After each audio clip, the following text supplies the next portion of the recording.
Welcome all. So Mario just gave a brief introduction on each of you, but I'd like you to introduce yourselves and companies as well. So, hi everyone. My name is Caner, and I'm from OpenZeppelin, and I work on Forte. As you may know, OpenZeppelin provides one of the very most common smart contract libraries, and they also offer security services such as audits, and we have a product called Defender, and for smart contract automation, you can check that out. In Forte, we're building a community-based threat detection network, and I'll be trying to give you more insights in our talks in that. And I work on that Forte network, basically, mostly on the network side. Thank you. Hey everybody, my name is Hartej Sani. I'm the co-founder and CEO of Zokyo and Mamoru.ai. I've been laser focused on the intersection of blockchain and cybersecurity since 2016. I launched the world's first blockchain cybersecurity company called Hosho. Hosho turned into Zokyo in 2018. We have about 31 people on Zokyo side focusing on a full suite of digital asset cybersecurity services. So we audit smart contracts, we audit protocols, and we do a lot of other ethical hacking stuff. And recently we have been focusing on a product that does proactive threat intelligence, leveraging machine learning. And that's the direction that we've taken as a next step for us, which I'm happy to talk more about as we go on the panel. We're split between Barcelona and New York City. And thank you so much for having me here. Hey everyone, my name is Sultan Qazi. I lead the partnerships and sales at Cyvers. So we're a AI and machine learning focused post-deployment security offering, I guess you could say. We really, I think that one thing that really separates us from the market is not only do we obviously service the DeFi side of things and focus on smart contracts, but we seem to have a very effective model against access control leakage on the I guess, more traditional CeFi side of things. So the Poloniex exploit that was, I don't know, a couple of days ago.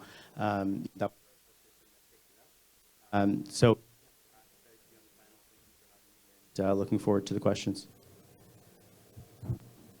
My name is Arseniy Reutov. I'm CTO and co-founder of Security. This is a DeFi security company where we provide audit services and also develop security products, one of which is called DeFiMon, which is targeted at detection of exploits of DeFi hacks. Myself, I'm coming from traditional cybersecurity with about 10 years experience, and I was working with similar technologies, at detection techniques, but I was developing a product for detection of exploits on Web 2, namely Web Application Firewall. And I believe that similar techniques can be applied to the DeFi space. Thank you. I guess we're sharing a mic that doesn't even work that well. Can we fix this mic? Do we have another mic? Do we have another mic? Awesome. Yeah. Okay. So the other mic is on the way, I guess. No. Oh, no. But Chen, you can ask. So for today, we have some questions, and the questions are vary between like the area of business models, area of the general industry trends, and of course the security part, and some future predictions from you guys on the trends and topics that we are going to discuss today. So I am going to start with maybe a simple question. It's not that simple, but don't worry, guys. So what do you guys think the link in the ecosystem that you expect become a pain point in the future? Like such as protocols with large TVLs, cross-chain bridges, L2s, rollups. What do you think will be the security vulnerability of the whole ecosystem moving forward? I don't think this is an easy question, to be fair. So I'm not sure if this is the weakest link or not, but I'm generally thinking around this notion of anonymity being against the security here somehow, because security and detection is all about knowing everything and every aspect about attacks, and anonymity is working against that. And we generally think that this is bringing power to people, but I personally wonder what we're going to be thinking about these kind of tools as they evolve over time. Let's say, for example, crypto mixers, right? So that brings you, if you, that gives you independence if you are able to cover your tracks and nobody knows about it. But then if it breaks detection, then maybe it's not a good thing, or I'm not sure, yeah.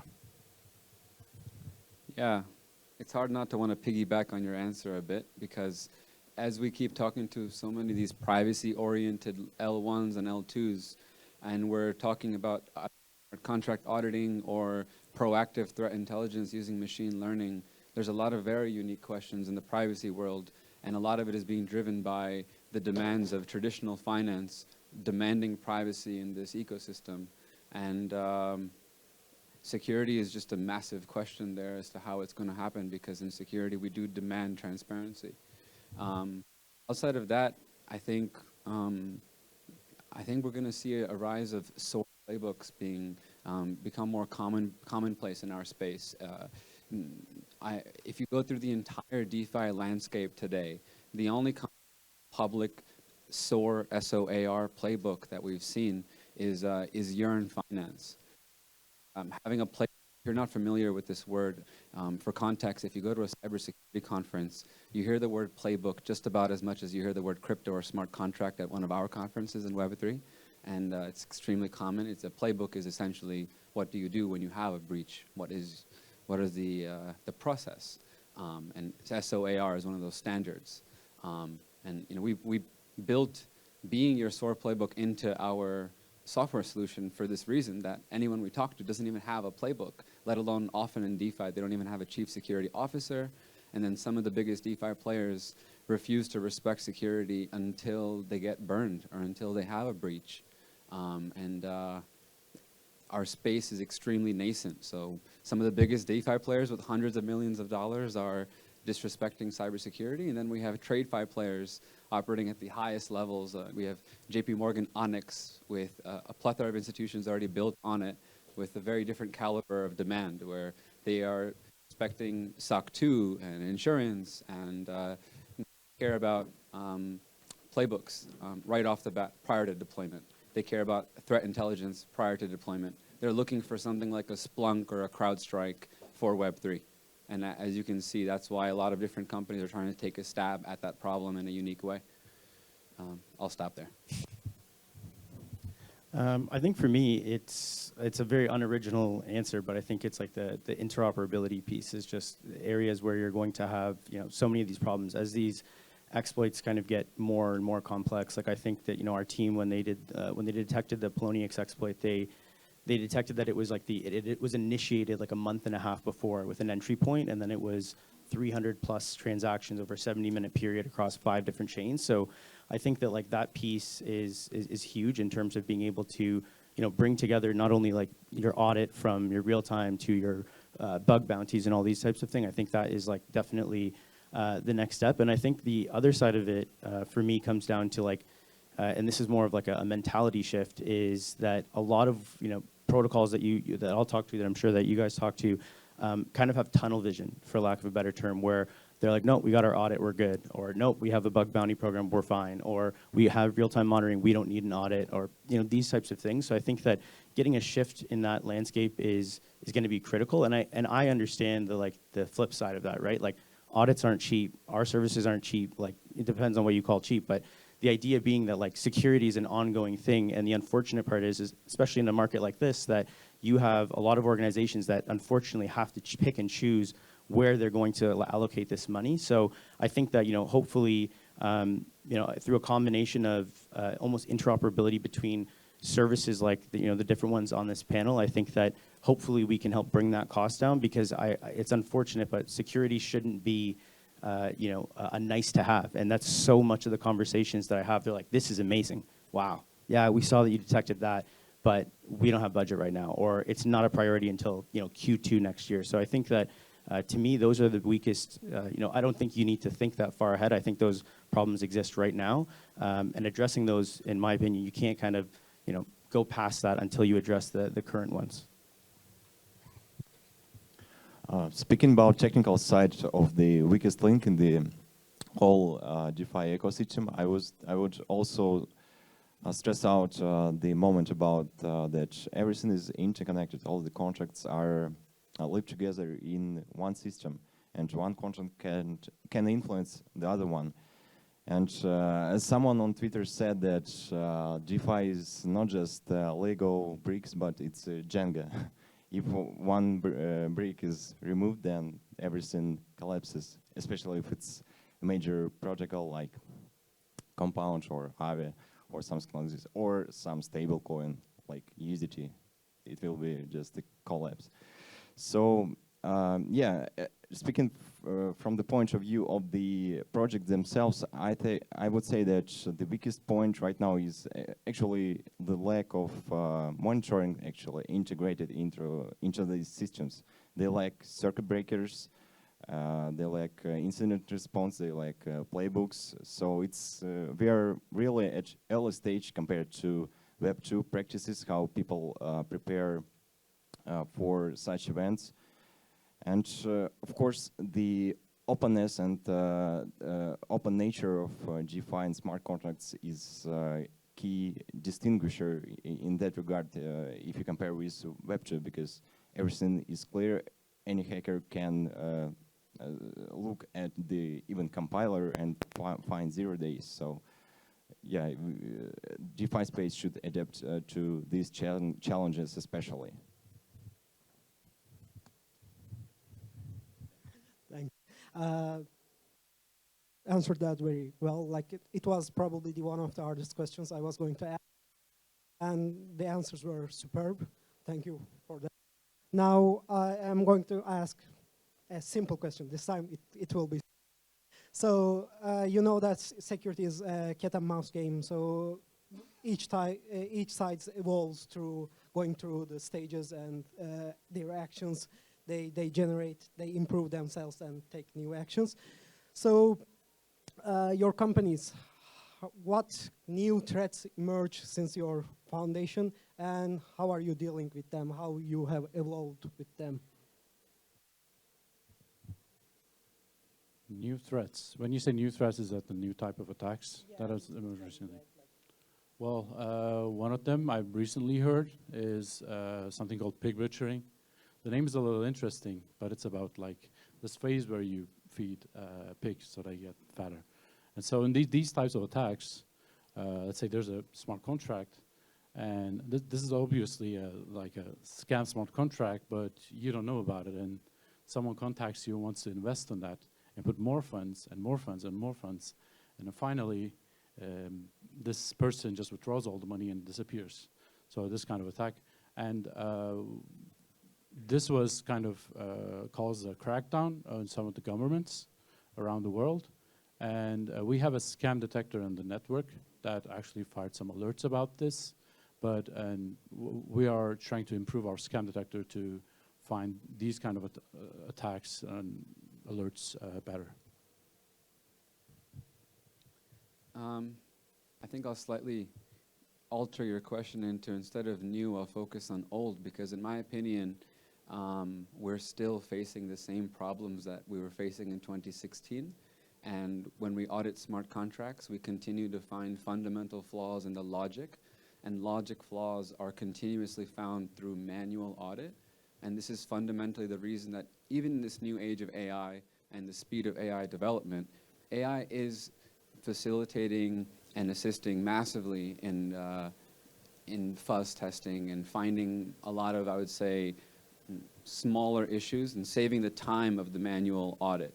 But what you're paying for in a manual audit is usually 3 to 6 individual humans who have a quality assurance background where they woke up for at least a year of their life and looked for vulnerabilities in code and threats in code instead of writing code. And there's a big difference between a developer mindset and an ethical hacking mindset. And it's not a week goes by, you don't just find math mistakes manually. I'm not even getting into the dozen different types of flash loan attacks that we still have hundreds of millions of dollars stolen from, primarily from bridges. The security landscape story is pretty sad, to be honest, in our space, and it has gradually gotten worse. There's been very few improvements overall to the landscape, and the change that now we're seeing is that institutions feel inclined to actually join the space now because a lot of big infrastructure is there. He was mentioning interoperability as a big security threat in our landscape.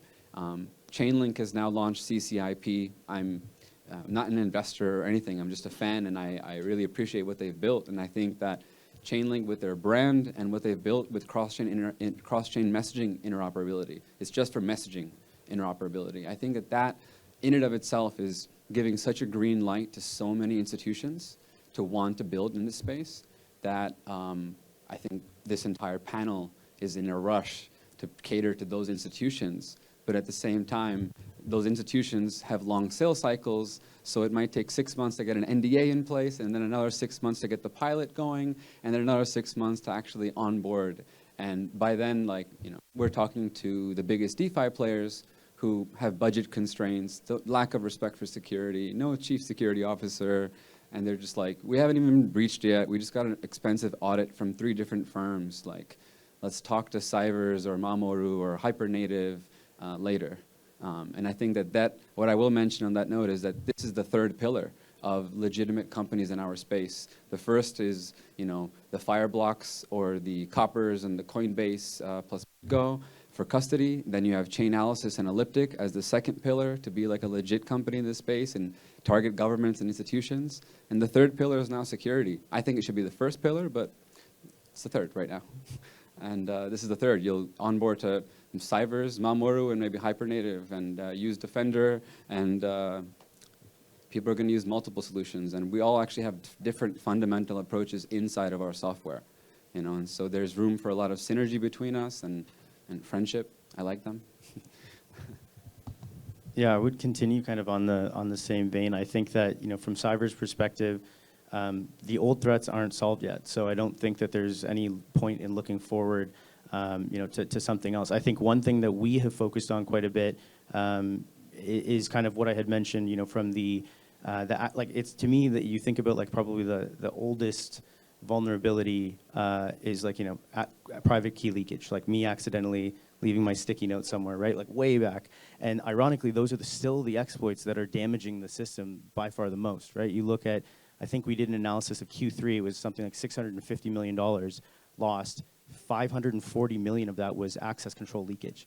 Not even on the smart contract side, right? You look at stake.com, you look at Poloniex, it's, to me, there's no point in kind of going back on that. And so I think that that's an area that, again, I don't think that I think there's a lot of space for all of the real-time monitoring, and security in general to grow. There's, the adoption of it is already quite low. So what we focused on is, we're still developing our, our capabilities on the smart contract side and more DeFi related stuff. But again, building on what you said, institutions have money and they're trying to come into the space, and the sales cycles are long, but the revenue, the ARR on that is going to be massive. And what kind of exploits are hurting them the most right now, right? Realistically, Fidelity is coming, right? They're coming, but they're not going to jump straight into liquid staking. They're going to probably go with first, some of the smaller stuff in terms of just buy, sell, hold capabilities to their retail clients, right? So for us, that's an area that we have proficiency in. We seem to be very, very effective at detecting some of these, some of those types of exploits. And so I think that from a personal perspective, from, Cyber's lens, that's where we're kind of focusing on. I think that's one of our key differentiators. But I imagine that, everyone else in the space will find that niche where they're able to offer something unique. And again, to give context, I used to work at MasterCard at CipherTrace. So I'm very familiar with Chainalysis, TRM, et cetera. And every time I'd have a conversation with a client who's like, no, we have Chain, or, oh, we're using Elliptic, I would say, that's great. but you should have redundancy. Like this is, no one's data set is the exact same. And I think that the same thing happens on the real-time monitoring side. Like Forta is unique in the way that they're implemented, but if you look at us, you, Hypernative, et cetera, like the models are proprietary, which means that the likelihood is that there could be certain areas you're stronger, certain areas we're stronger, and in an ideal world, you have coverage across all of it. That's how you're going to secure yourself as best possible, as well as using audits and bug bounties and all these other things. So that's at least from our perspective, what we're kind of leaning into a little bit more is the access control leakage. Okay, so the question was about new threats as a vendor of for example, of a monitoring system like we do, which is called DeFiMon. So from this regard, from technical side, I guess that hackers are looking at not just at the code right now. So they switch to some infrastructure level, like was mentioned about private key leakage, and also the tooling. So they find bugs in the tools that that are used by developers to compile smart contracts, to deploy them. Namely, the compiler bug in Viper that caused the exploit of Curve. That was a very unexpected event, and I guess this is one of the first cases of a zero-day found in the wild, because before that, all the exploits were basically on the vulnerable smart contract code, and this was a unique case when a zero-day was found in some piece of software that was used to commonly to compile these contracts. And in this regard, we are becoming similar to Web2, where 0 days are a common situation, because they happen in every software, but unlike Web2, in Web3 we have open source code bases, and these bugs can be found easier. And I think it's a matter of time when we will find more 0 days on this ground level. Thank you for. So, actually, my next question, Sultan and Hartej just briefly touched the topic. I would like to ask about how effective do you found the community-driven efforts for security, like bug bounties and audits? How effective do you think they are? So you should get an audit, for sure. I think that eliminates the classes of problems that you have in your code. That could be about gas consumption or potential bugs that could break how your contract operates and halt your operation, things like that. But also vulnerabilities for sure. And in that regard, audits are kind of extreme inspections into your code. But regardless of the audits, hacks happen. So the idea is, I think, detecting them, somehow stopping them. And there are 2 ways to stop them. So the first way is you realize that they're happening, and they happen over several hours, so you pause your contract or take an action. Or you try to stop that on-chain by the time it happens. And the second one is a little harder. So take an audit, but I think having a detection mechanism in place is kind of crucial nowadays, and it's getting more popular. So, check, mic check. Yeah, I'll start with the fact that security needs to be respected fundamentally at every step of the development. Check, hello, check. There we go. Security needs to be respected at every step of the development cycle. During the Mark Zuckerberg era of web development, we had this culture of going to hackathons and building companies extremely fast, and build it fast, break it fast, and think about security later. And in the digital asset space, it's fundamentally the complete opposite. You need to think about security at every single step of the development cycle. And you need to start caring a lot more about not only things like audits and pen test and proactive threat intelligence and cyber resilience, but whatever happened to InfoSec and OPSEC and phishing training and who has access to your Wi-Fi routers. And a lot of those fundamental basics have just gone way over people's heads in our space because there's no PCI compliance level 1, 2, 3 or a HIPAA compliance level 1, 2, 3, you know. Every other vertical has these levels of compliance, and our space lacks that. Yes, audits are super crucial, but prior to getting an audit, you need to write internal tooling and do an internal audit and make sure that your code is doing what it's supposed to do. We're still in such an immature space that people are giving smart contracts to audit that are forks of other people's projects that the contract doesn't do what your vision is. So you wrote a lot of fancy stuff in your white paper. The fucking code doesn't do what you're saying you want it to do. Pardon my French. And so it's sad to see that, well, since 2016, the same stuff's happening. But since after getting an audit is not enough, and I think what's going to happen is we're going to see federal governments start mandating and regulating the space. They're going to say you have to be getting a third-party audit, if not 1 or 2 or 3. We'll see on the jurisdiction. Hong Kong has been pretty on the forefront of this topic. Hong Kong announced a minimum of 2 third-party audits from a list of companies that they've approved. And they've already dropped a hint that they're going to mandate proactive threat intelligence, so like ongoing real-time monitoring. And one of the things that we've done custom in the space is we write rules-based agents depending on whatever the client needs. So it may be an asset manager that wants a rules-based agent to say, you know, flick the kill switch on my investments into these yield farms if there's something suspicious. Or it could be a layer 1 that says, monitor these smart contracts, and if 80% of the TVL disappears, flick the kill switch. And we can write the smart contract to do as such. And we're running nodes on every major blockchain and scoring every transaction in the mempool layer before it even hits the chain. So we're trying to be as proactive as possible and not real-time as much. Real-time for us will mean sub-seconds, but we're working our way towards more proactive threat vulnerability detection.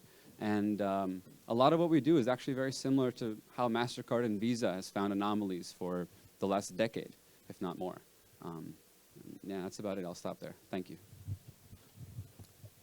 So if I'm not mistaken, your question was around bug bounties and audits, right? Yeah, so I think that like the way that I approach it is, and even in literally my pitch deck, is that I think that they're necessary. And I think that if you view security, like let's say you have a protocol that's about to launch or just launched, and they had no audit, they have no real-time monitoring, they have no bug bounty, they have no community-driven audits, anything along those lines, effectively say that they're at a risk factor of 100, right? Now you do an audit, that drops it down. You add in real-time monitoring, that drops it down.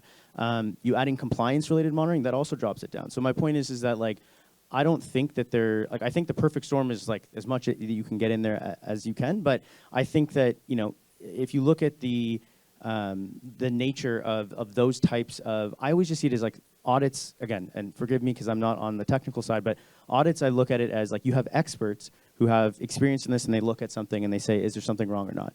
Now, the benefit of opening up it to bug bounties and community-driven is that like you're getting 1,000 sets, probably even more than that, additional looks at it, right? And are they going to detect anything? They may or they may not. But the point is that your likelihood of success in catching something just goes up, right? So having all the different things in place, like that's why even in my, you know, in my pitch, like I talk about smart contract auditors, I talk about compliance tools, and I specifically emphasize we are not trying to, you know, supplant them. We are trying to add to this to become a more holistic security and compliance like landscape, because again, that's where you're going to have the highest likelihood of success, and success being, you know, not getting, you know, hacked or scammed or whatever it may be.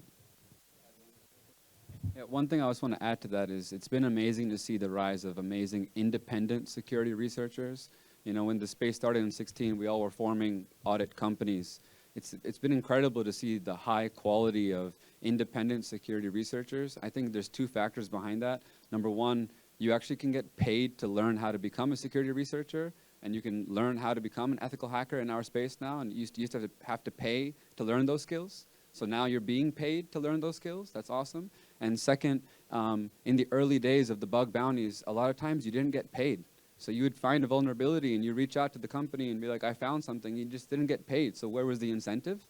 And we've seen a big shift in people actually getting paid large sums. We've seen layer 0 type companies put out extremely lucrative bounties. And it's been awesome to see, the rise of independent security researchers, and I think that they're going directly up against the audit firms now.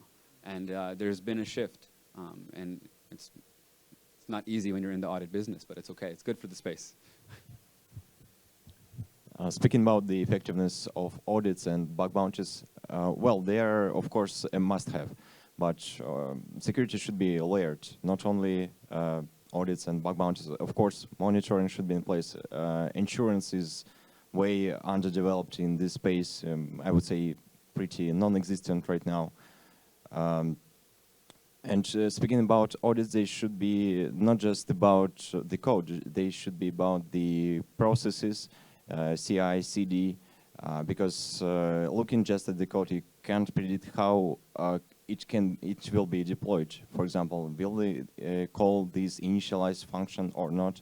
So you should always consider the code as a process, not just a static text of some code blocks. So yeah, I would say that bug bounties are effective and together with audits, but it should be accompanied with more strategic measures. So for your I actually have a lot more questions, but the time is running out. So this will be my last question for you guys for today. So you guys mentioned that actually your products are complementary to community-driven efforts. And like while building a product, each of you guys probably have an ideal scenario, ideal use case for your products. So how should a user use your products in order for it to be the most effective it can be?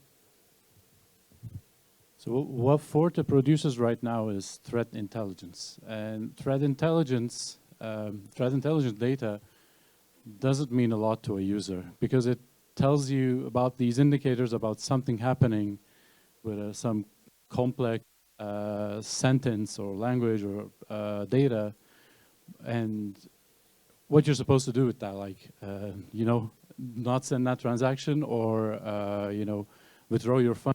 But you could do that if you make sense of it. So when you're making sense part of it, you need to use a product that can make sense of it. So how Forte is used right now is it is integrated into compliance solutions. It is integrated into MetaMask by Snap, and you could use that. And we're also for on solution. That is by providing threat oracles on chain so that protocols could use that to refuse maybe some transactions. And we're looking deeper into that. At the moment for us, our focus has been primarily enterprises and more institutional use cases because we've been writing custom agents, rules-based agents that partially leverage machine learning, but not fully. We don't solely rely on machine learning because we would drown our customer in too many false positives, and false positives could be a nightmare for the customer. These rules-based agents for us have been very varied. Like I mentioned before, we have asset managers that are putting capital into yield farms and want to know when to pull out. We have layer 1 blockchains that want to know about rug pulls. The chief security officer of one of our layer 1 customers wants a report every single morning of any new packet made on their chain and to flag any smart contract that was made in the last 24 hours that was suspicious. And we write those agents all custom for our clients. As things progress, there's going to be a more B2C approach, likely through the marketplaces of wallets like Xerion. And we're already seeing that kind of play out. And there will be a portion of even our solution where you can click and create your own agents from a more B2C approach. But at the moment, we're drowning in enterprise focus. So for us, I think that the most ideal use case really depends on the end user or the end client. For us, I always separate things into two buckets, I suppose. So when I talk to someone, I explained that like we do real-time, exploit detection and response, and the detection and the response are very, very separated, as they should be. So we have some DeFi protocols that are using our systems that are very sensitive to false positives. So with us, the way that we've designed ours is that our false positive rate on our highest alert severity in our last testing is 0. So in that circumstance, what we usually recommend is you should have some sort of automated response, whether it's hitting the circuit breaker or pausing, whatever it is for you. We leave that kind of in your court, because again, every organization is going to have different risk tolerance, different priorities, continuity versus security, unfortunately. So for us, it really just depends on that piece. The use case is really just focused on what fits with your business right now. So we also have organizations that will bring us on. In the beginning, they're only using the alerts to integrate through Slack or Telegram, whatever it may be. And then once they get more comfortable with the understanding of what these different alerts mean, what these different severities are, then they look to put into the automated response. But for us, that's really where you're going to have the biggest impact, because you're actually able to mitigate some of these losses, right? Even if we don't detect it entirely and it's a 0-day attack, like you can still, Euler attack, perfect example, is like they would have lost 8 million instead of 200 million. Even Stake.com, right? Like same thing. So I think that's the use case for us, and the best way to implement it to, I guess, realize the most value. As Forta and Cybers, we also provide threat intelligence feeds, and the perfect use case, I would say that when a hack is stopped, when a protocol integrates our feed, and thanks to the information they got, they could prevent the hack if some circuit breaker works. And actually, we had one success story about that. We stopped a hack on Fortress Loans protocol 1 month ago. It was just a malicious proposal that was submitted to the protocol, and we noticed that on-chain that this proposal was going to be passed because the attacker bought all the not all the tokens, but a majority of tokens, so that they could basically just drain this protocol. So quick reaction helped to prevent this hack. But in many times you cannot just do it, because there are no proposals. The exploit is instant, sometimes even in the same transaction when the contract is created. But yeah, I think that together with hackers, the defense mechanisms will also evolve. So thank you all for coming and answering my questions. I don't like right now. It is time for lunch break, everyone's favorite time, and I don't want to eat more of your times. So yeah, thank you all.